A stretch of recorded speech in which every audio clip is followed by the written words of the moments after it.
Hello friends, welcome to my channel Unnati ki Vani the tune of progress. आज हम लोग new terms के बारे में स्टडी करने जा रहे हैं। The new terms are acroterium or acroterium from the Greek word acroterion, the summit or extremity. The Greek word acroterium means the summit or the extremity. This word actually means a statue or a palmate or a pedestal. Architectural terminology is really important in your NATA or JEE paper to exam because you will be asked MCQs containing various kinds of architectural terminology. That's why it is important to know the meaning of these words. Now, Adam style, a style which developed in the 18th century. Adam style was developed in 18th century from the work of Robert Adam. इसको develop करने वाले work artist थे Robert Adam and his brother, और उनके भाइयों ने मिलकर बनाया था। Adam style is noted for its elegance and lightness. Adam style is really a light art.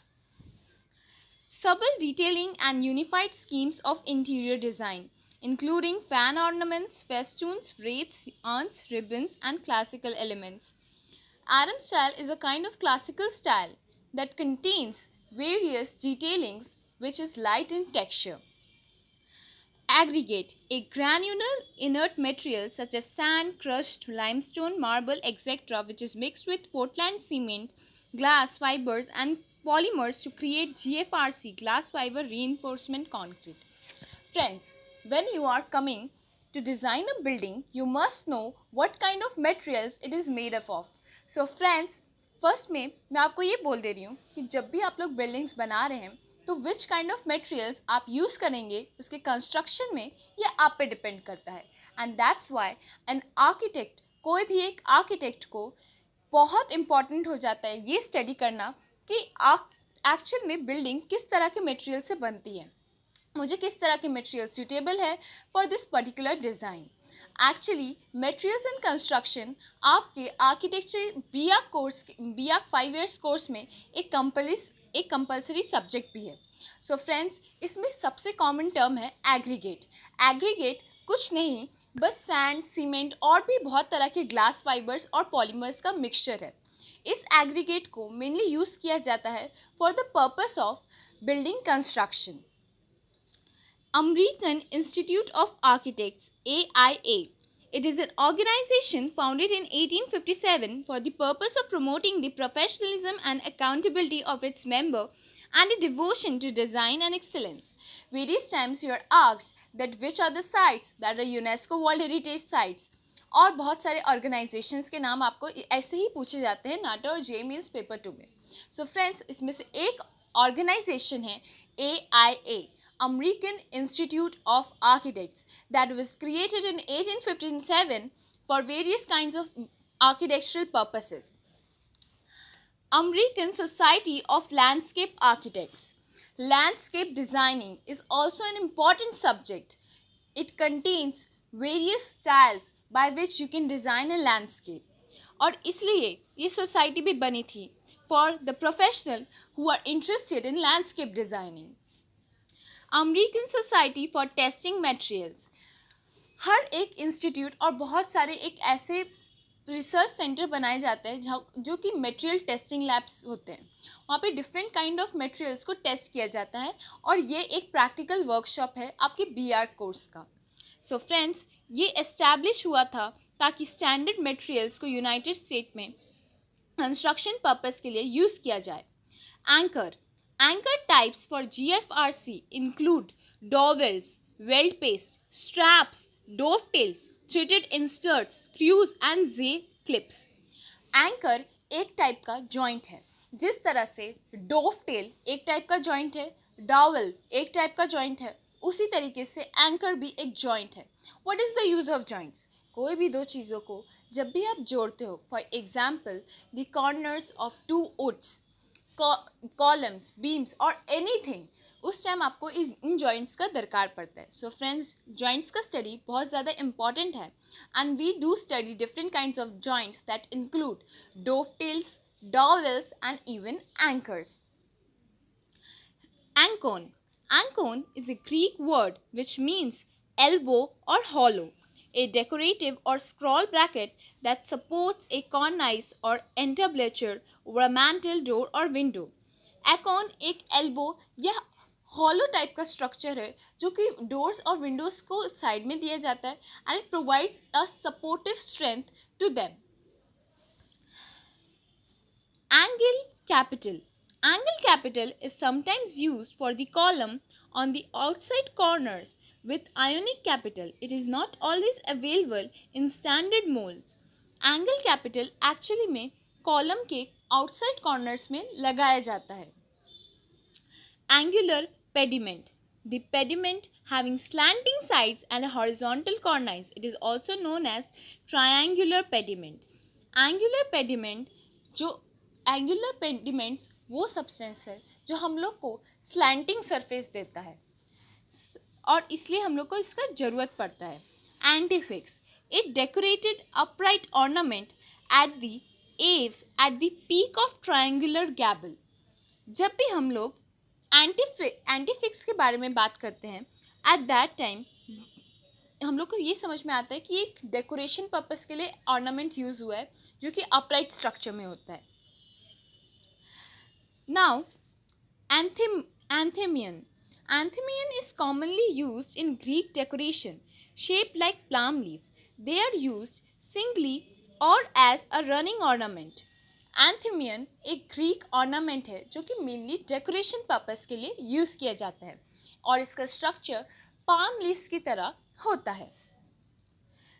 Apse. A nearly semicircular part of a building, the interior forming a large niche.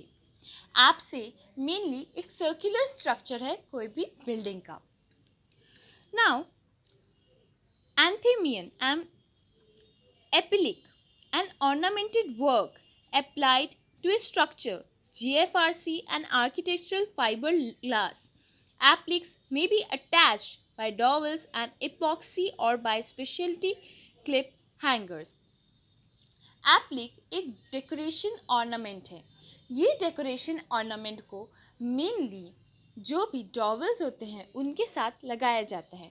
जैसा कि मैंने बोला था, डॉवल्स एक kind का joint है. Now aquarium, a tank or vessel for filled with water for keeping live ships, live fish or other water dwelling creatures. Aquarium. हम लोग सब जानते हैं कि एक्वारियम क्या होता है. मैं आपको आज एक बात बता दे रही हूँ. जब भी आप आर्किटेक्चर लेके स्टडी करते हैं, मैंने जैसे कल भी बोला था, it is the thing not only concerned with utilization of space but also एक कोई भी बिल्डिंग को डिज़ाइन देना, उसको ब्यूटिफाई करना, ये सब भी आर्किटेक्चर के अंदर आता है. हम लोग मेनली जब हम लोग बात करते हैं हमारे बहुत बड़े बड़े आर्किटेक्ट्स के बारे में, तो मैं ये बता देती हूँ, फ्रैंक लॉयड का खुद का जो घर था, उनके बेडरूम में एक बहुत बड़ा एक्वारियम दिया गया था. मेनली एक्वारियम्स को इंटीरियर डेकोरेशन पर्पस के लिए यूज़ किया जाता है. मेनली हम लोग सबके घर में बहुत छोटे छोटे एक्वारियम्स रखे होते हैं, बट उनके घर में एक फुल साइज़, मतलब ग्राउंड से लेके सीलिंग तक के लेवल का बहुत बड़ा सा एक्वेरियम था और वो जस्ट आपके बेड के सामने बना हुआ था. It gives room a so beautiful look, जैसे कि आप खुद पानी के अंदर है. सो फ्रेंड्स, एक आर्किटेक्चर में आपको बहुत सारे ऐसे आइटम्स को हमेशा अपने विचारों में रखना पड़ेगा जो आपके स्पेस को ब्यूटीफाई कर सकते हैं, और एक्वेरियम इनमें से ही एक चीज़ है. Now arbor. An arbor defines a space and has an open work roof for shade or capable of being used for supporting plants. Arbors are of three main varieties: the true arbor, the pergola and the gallery. Friends, now coming on to the spaces. Words engaged with different kinds of spaces. जैसा कि हम लोग बहुत बार restaurants में जाते हैं तो हम लोग देखते हैं कि रेस्टोरेंट सिर्फ बिल्डिंग्स या ओपन क्लोज स्पेसेस नहीं होते, उनको बहुत सारे गार्डन्स में भी बहुत तरह के सिटिंग अरेंजमेंट्स को प्रोवाइड किया जाता है. सो फ्रेंड्स, हर एक स्पेस जो कि आप डिज़ाइन करने वाले हैं उसका एक स्पेसिफिक नेम, एक स्पेसिफिक मीनिंग होता है. सो कोई भी जगह को एक ओपन टाइप का स्पेस देना ताकि वो नेचर के डायरेक्ट कांटेक्ट में रहे, उसे हम लोग आर्बर कहते हैं. जैसा कि मैंने ओपन रेस्टोरेंट का बात किया जहाँ पे ग्रीनरी है जो नेचर से डायरेक्टली कनेक्टेड है, ओपन एयर सर्कुलेशन से ही वहाँ पे लोग बैठते हैं. They enjoy their free time leisures. उस जगह को हम लोग परगोला बोलते हैं. ये बहुत तरह के घरों में डिज़ाइन किया जाता है और इवन रेस्टोरेंट्स और होटल्स में भी दिया जाता है. कोई भी एक ओपन गैलरी जिसमें बहुत तरह के प्लांट्स को डेकोरेशन पर्पस के लिए यूज़ किया जाता है, उस जगह को हम लोग आर्बर कहते हैं. Friends, all these terms are part of architectural terminology that you must know while giving the exams and even after scoring good and studying architecture. So friends, next video में भी मैं आप लोगों को इनसे जुड़े हुए बहुत सारे टर्म्स के साथ मिलूँगी. Thank you friends, thank you for watching my channel Unnati ki Vani, the tune of progress. आप लोग कथा मंथन में जा कर के, वो मेरा दूसरा चैनल है, उसमें जा कर के आप ज्वाइन बटन में क्लिक करके बहुत तरह के क्लासेस ले सकते हैं. आपको वहाँ पे ज्वाइन बटन पे क्लिक करने पे ऑल डिटेल्स मिल जाएंगे. तब तक के लिए अच्छे से पढ़िए. Thank you.